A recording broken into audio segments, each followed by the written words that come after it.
Scared to use it? Trust me, I know how to use it.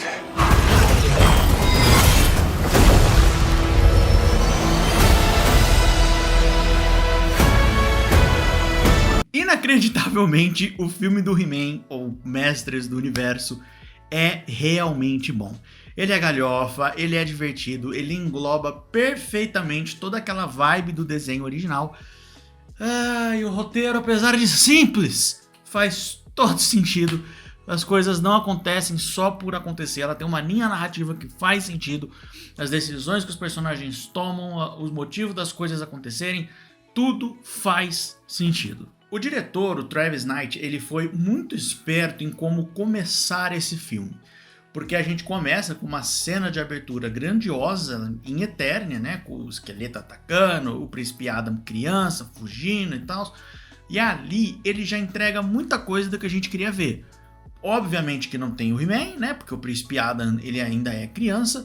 Mas a gente já vai ver ali o Mandíbula, a gente vai ver o Mentor lutando, a gente vai ver o esqueleto, a gente vai ver a Maligna ali já, né? A gente vai ver o castelo de Grayskull, a feiticeira, vai ver a espada ali já vai ver muito do que a gente quer ver ali, porque o Travis Knight, ele sabia que quando o público sentasse para assistir esse filme, a gente ia estar louco querendo ver tudo desse universo de He-Man, a gente ia estar naquela gana, e se ele começasse o filme muito devagar, ele poderia perder perder a atenção do público, né? A galera ficar, porque tem que ter uma introdução para explicar algumas coisas e tal. Se ele partisse direto para isso, podia ficar maçante, podia ficar chato, a galera podia ficar querendo, vamos direto ao ponto, quero ver logo.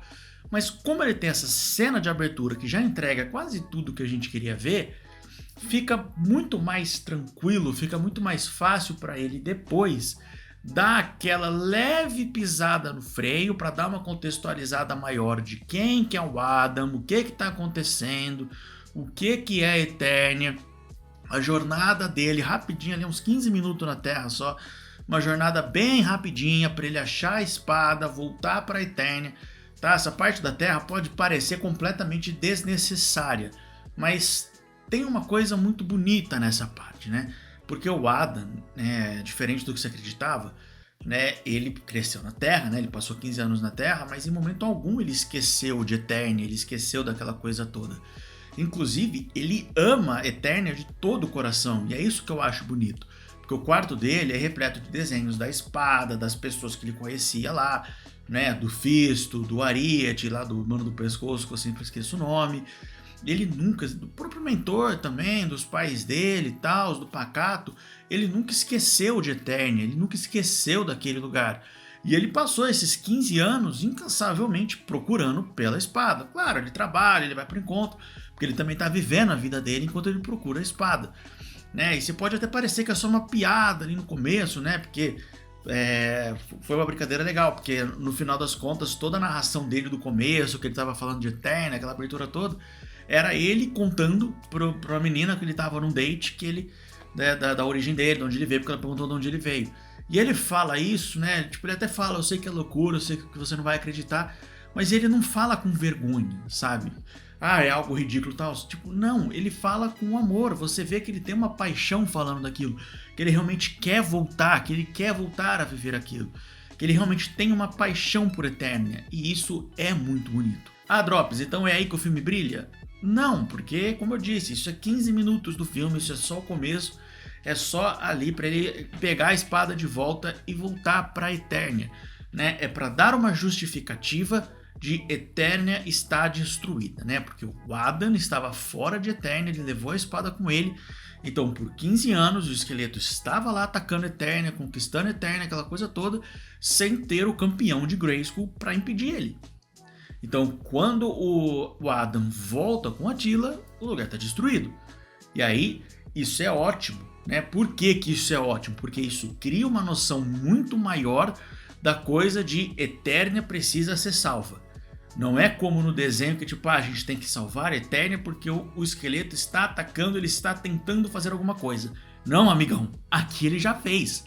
Aqui ele já dominou Eternia. O plano dele está quase 100% concluído. E eu digo quase porque ele só não tem a parte final do plano dele, que é a espada. O esqueleto, né, se ele já conquistou tudo, No roteiro, ele ficaria parado, seria mais o Adam tentando tirar ele do trono, alguma coisa assim.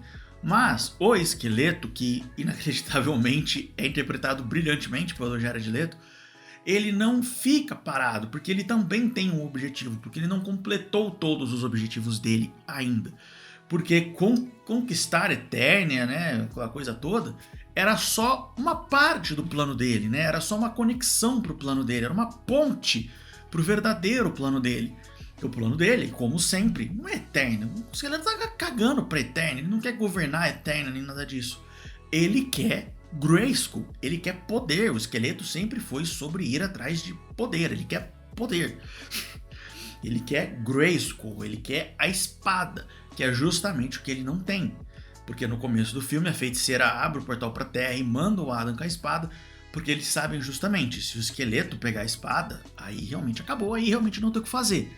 Mas, o Esqueleto não pega a espada no filme? Ele até pega, mas quando ele pega, ele não consegue usar o poder da espada, porque o Adam já foi escolhido pela espada, então só ele pode usar o poder, né? O filme acaba botando nessa regra que não é qualquer um que pode levantar a espada e falar, pelos poderes de Grayskull! E vinha o poder, né?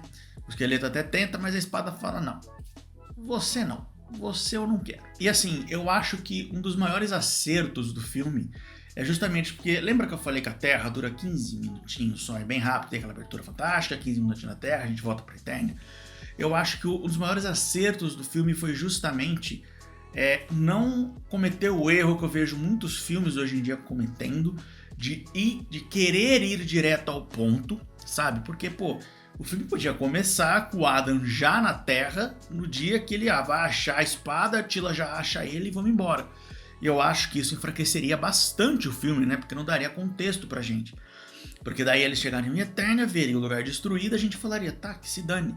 Mas não, como o filme deixou a gente ver Eternia antes, a gente se importa um pouco com Eternia o suficiente pra olhar pro lugar e falar, não, eu não quero ver esse lugar destruído. Eu quero que o He-Man salve esse lugar, eu quero que o He-Man, que o Adam, resolva esse problema. Então, eu acho que o Travis Knight ele conseguiu fazer um ritmo perfeito pro filme, porque ele não tem nem muita sede para chegar ao ponto logo, para a história de verdade começar a acontecer logo, ele não tem tanta pressa para chegar lá, mas ele também não fica enrolando para chegar nesse ponto. Ele também não fica se demorando para chegar lá, sabe? Porque tem a abertura que você fala, beleza, a abertura foi foda, a abertura foi incrível. E aí vai pra Terra. Aí você pode até pensar, puta, nossa, agora a gente vai passar 40 minutos aqui na Terra. Que é porque você dá na mão do diretor errado, o Adam ia ficar 40 minutos, o filme ia ser muito mais sobre o Adam procurando a espada na Terra do que pra Eternia. E o terceiro ato só seria em Eternia. Pensa que merda que seria isso. O Adam na Terra procurando a espada, o Esqueleto e a trupe dele vão pra Terra e fica uma busca pela espada na Terra e só no terceiro ato que eles vão pra Grayskull, eles vão pra Eternia. Pensa que lixo que seria isso, graças a Deus não foi esse o caso. Mas Drops, o filme não ficou muito galhofa? Então, não. Gente, é He-Man. É He-Man. É pra ser galhofa. Errado seria se esse filme não fosse galhofa, tá ligado?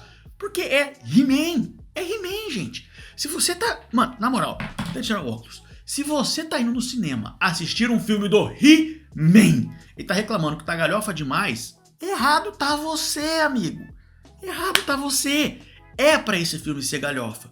O ponto é, ele consegue ser galhofa na medida certa, porque realmente, né, mesmo que peça, né, que seja uma história que peça galhofa, afinal a gente tá falando de uma história de um humano que levanta uma espada, fala pelos poderes de Grayskull, e aí ele fica de tanguinha de texugo, praticamente sem camisa, com super força, musculosão, lutando ao lado de um cara que fica pulando com a cabeça de todo mundo, um que tem um punho gigante, né, e o outro que fica esticando o pescoço, em cima de um gato verde, lutando contra um esqueleto, né, não é uma parada que dá pra levar a sério, né, gente, é impossível fazer um filme disso aqui levando a sério, né, pelo amor de Deus. Então, tipo, é aquela coisa, é pra ser galhofa, só que não pode ser galhofa demais, de fato não pode ser galhofa demais, de fato se for galhofa demais, aí viraria um problema. Aí a gente iria para uma outra vertente da coisa aqui, aí eu estaria aqui falando para vocês que seria ruim. Mas esse filme ele consegue ser galhofa na medida certa. Ele consegue ser galhofa sem ficar ridículo. Que esse é o ponto. Se você for galhofa demais, fica ridículo.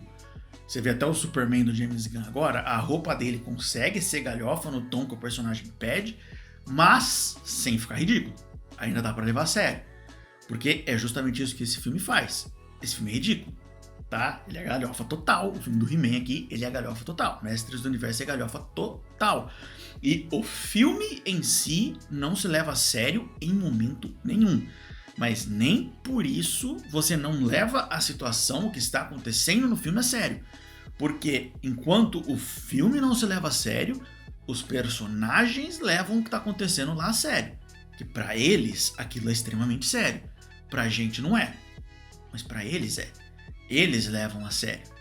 O problema seria se o filme também levasse super a sério ou se os personagens também não levassem a sério. Mas como o Travis ele achou a medida certa aqui do filme não se levar a sério, mas os personagens levarem, o filme acaba ficando com um tom muito bom pra He-Man. Um tom que é muito, muito próximo mesmo do que era o desenho antigo. Porque lá é a mesma coisa, o desenho não se leva a sério, é uma galhofa total, aquela coisa toda, mas os personagens lá estão se levando a sério. Eles levam aquela coisa a sério. E o mais importante de tudo, os personagens, enquanto a gente tá assistindo o filme, a gente vê aqueles personagens, aquela coisa, e a gente fala, pô, beleza, isso é divertido pra caramba, a gente ama, mas é ridículo. Só que os personagens não acham aquilo ridículo. Eles não olham pro mandíbula e falam, pô, um cara azul com a cara verde, uma mandíbula vermelha, um gancho, parada ridícula, né? O outro cara, o poder dele é ter um punho gigante, parada ridícula e tal. Não, eles não acham ridículo de forma alguma. Eles levam tudo super a sério. E isso que é foda. Que pra gente é ridículo, mas pra eles não é. Aquilo é a realidade deles. Né? E é justamente aí que o filme brilha pra mim mesmo. Mas deixando isso de lado, o filme é um 10 de 10, então? Não. Tá bem longe de ser um 10 de 10. É um 7,5, 8 ali sendo muito legal, mas um 7,5 de 10, que é, convenhamos, é o que esse filme precisava ser, tá? Afinal, de novo, é um filme do He-Man, tá? É um filme do He-Man, ele não precisava ser nada excepcional, ele não precisava... Porque eu vi muita gente falando, porque o filme tem um roteiro simples. Sim, ele tem um roteiro simples, mas ele não precisava ter um roteiro excepcional.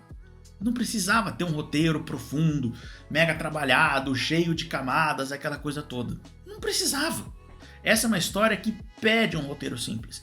Tudo bem, eu concordo que um momentinho ou outro é simples demais, né? Tem personagens ali que eu acho que dava para dar um pouquinho mais de atenção, desenvolver um pouco mais, principalmente o Mentor e a Maligna, que tipo, eles estão lá, eles são legais, visualmente tá muito da hora, eles têm a parte deles, mas dava para ter desenvolvido um pouquinho mais? Dava, né? Falar um pouquinho, só dar uma justificativa de por que a Maligna tá ali trabalhando com o esqueleto, né? O Mentor, dá trabalhar só um tiquinho mais, porque ele tem um trauma ali com o Mandíbula, né? Porque ele perdeu por Mandíbula lá na abertura do filme, depois ele fica com medo quando vê o Mandíbula de novo. Só que daí quando ele vê o Mandíbula pela terceira vez, esse medo já desapareceu, ele tá suave, né? Então podia ter só trabalhado um tiquinho mais isso. Outra reclamação que eu tenho é o Gorpo, né? Porque um dos meus personagens preferidos de He-Man, se não o meu personagem preferido de He-Man, é o Gorpo. Eu gosto muito do Gorpo. Do Gorpo. Ele é um personagem maneiríssimo, com magia, tá? Eu sei, beleza, esse filme não focou tanto em magia, mas eu gosto muito do Gorpo. E eu fiquei muito feliz quando ele apareceu, porque ele não aparece no filme, né? Não temos Gorpo no filme. Ele aparece ali só na primeira cena pós-créditos, dando aquele fim que a gente queria, de uma liçãozinha de moral e tal. Né, sabe, quando tinha no final dos episódios do He-Man, ele falando, hoje nós aprendemos. Tal. Não se deixe enganar. A maneira certa é a melhor maneira. Até mais tarde, minha gente. E eu gostei de ver ele ali. Beleza, prometeram ele pra sequência, tal, que eu espero que aconteça. Mas eu queria ter visto ele nesse filme. E eu sei que você tá pensando, Drops, mas é um filme que não tem um orçamento tão grande, não dava pra fazer, é um personagem todo de CGI. Então, o Roboto também era um personagem de CGI, ele tá ali o filme inteiro. E eu trocaria fácil o Roboto pelo Gorpo aqui. Fácil. O Gorpo aqui dava para ter o mesmo papel do Roboto, sem problema nenhum. E eu acho que seria muito mais da hora. Muito mais da hora, porque todo mundo, eu acho que absolutamente todo mundo que é fã de He-Man gosta mais do Gorpo do que do Roboto. E uma última reclamação é o Pacato, né? Porque Ele não se transforma junto com o Adam, eu achei isso zoado. No final ele podia ter transformado junto, seria maneiríssimo. Na continuação ele provavelmente vai, porque o filme termina com ele com a armadura dele, né? Então ele transformou com o Adam ali no final. Mas só pra cena de encerramento do filme mesmo, eu acho que pra luta final mesmo ele podia ter transformado. E ele aparece bem pouco também, eu gostaria de ver mais do Pacato. Eu sei que na continuação a gente vai ver mais e tal, mas eu gostaria de ter visto mais, porque eu gosto bastante do Pacato também, eu acho que o Pacato é um personagem maneiríssimo também. Mas tudo bem. Pouco zoado, concordo com o que a galera falou, um pouco zoado. O Pacato tá aparecendo ali, né? Ele luta com o Homem-Fera lá no final, sem se transformar em nada, né? Na forma dele, que é pra ele ser mais medroso e tal. Não que ele não seja medroso, mas, né? Meio estranho ele ficar corajoso sem se transformar, mas tudo bem. E eu espero muito agora por uma sequência desse filme do He-Man, que eu achei muito bom, porque apesar disso ainda é um filme super divertido. É um filme que eu só não vou ver no cinema de novo, porque o cinema tá caro, né? Mas que eu quero muito ver 1 milhão de vezes quando ele sair digital. Tô super animado. Quero sequência, quero filme de She-Ra, quero filme de Thundercats, quero de tudo. Traz esses desenhos dos anos 80 de volta. Cara, né? Porque tem She-Ra, tá? A She-Ra aparece no pós-créditos, vai ter filme dela também. O Hordak, né? Pode fazer o filme dela ali preparando um Hordak para ter um Mestres do Universo 2 com o He-Man e a She-Ra lutando contra o Hordak, seria incrível. Traz Thundercats, traz Speed Racer. Nossa, tem desenho, tá com o pau aí dos anos 80 que seria legal trazer de volta. Nessa pegada de galhofa que tem que ser mesmo, tá? Porque no fim das contas, Mestres do Universo é um filme muito bom. É um filme que super vale a ida no cinema. Eu super recomendo. E eu estou muito, muito feliz. E aguardo ansiosamente mais produções dessas dos anos 80. Principalmente as continuações, né? De He-Man, She-Ra. E eu quero muito um filme do Thundercats, que estão falando por aí que vai acontecer também. Pode rolar um crossover de He-Man e Thundercats, né? E com o filme do Thundercats, só vou pedir uma coisa. Não botem o Henry Cavill como Lion, por favor. O Henry Cavill é bonito, mas ele é um péssimo ator. Vamos esquecer esse cara, por favor.